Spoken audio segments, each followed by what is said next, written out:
विमला अपनी बेटी पिंकी के साथ रहती थी। पति के गुजर जाने के बाद विमला दूसरों के घरों में जाकर काम करके अपनी बेटी का पालन पोषण करती है। वहीं पिंकी जो एक होशियार लड़की थी, पिंकी को पढ़ना लिखना बहुत अच्छा लगता था। एक दिन की बात है, माँ सब बच्चे स्कूल जा रहे हैं, मैं कब जाऊंगी? बेटा तुम भी जल्दी स्कूल जाओगी, इस बार जब मालकिन पैसे देंगी तब मैं तुम्हारा नाम स्कूल में लिखवा दूंगी। ठीक है माँ। अच्छा चल काम पे, वरना देर हो जाएगी। विमला अपनी बेटी को लेकर काम के लिए निकल जाती है।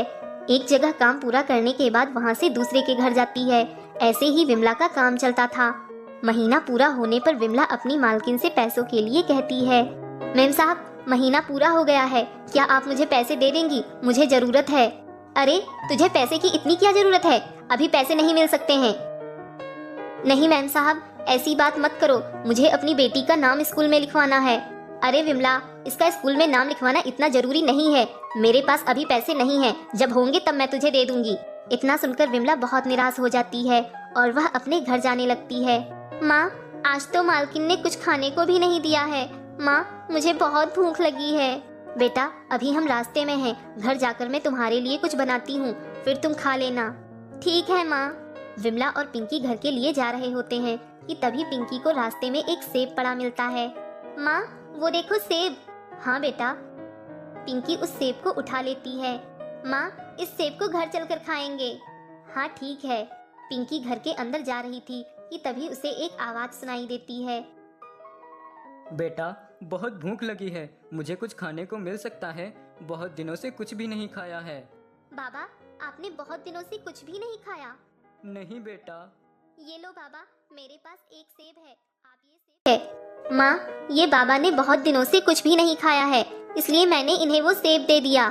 लेकिन बेटा तुझे तो सेब बहुत पसंद है, अब तू क्या खाएगी? और मेरे पास तो पैसे भी नहीं हैं जो मैं तुझे सेब खरीद कर दूं।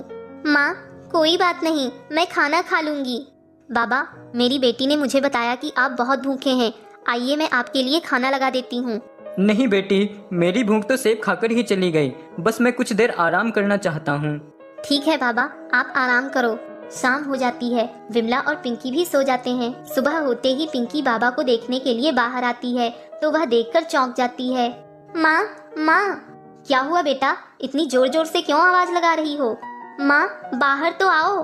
विमला बाहर आती है तो देखती है कि उसके घर के बाहर सेब का एक बहुत बड़ा पेड़ लगा होता है और उस पर ढेर सारे सेब लगे होते हैं। माँ ये सेब का पेड़ कितना बड़ा है ना? हाँ बेटा, लेकिन कल तो यहाँ कुछ भी नहीं था और आज इतना बड़ा सेब का पेड़। मुझे लगता है कि वो बाबा चमत्कारी बाबा थे।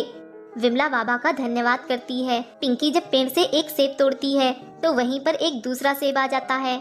देखो माँ, एक सेब तोड़ने से फिर से दूसरा सेब वहीं पर लग गया। मुझे लगता है ये जादुई सेब का पेड़ है।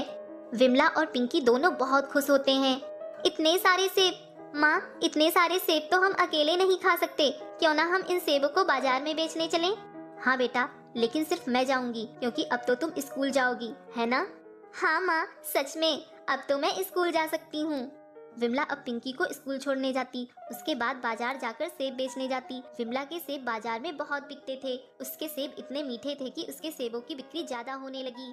अब धीरे धीरे विमला बहुत अमीर हो जाती है और अपने गांव के जरूरतमंद लोगों की मदद भी करती है।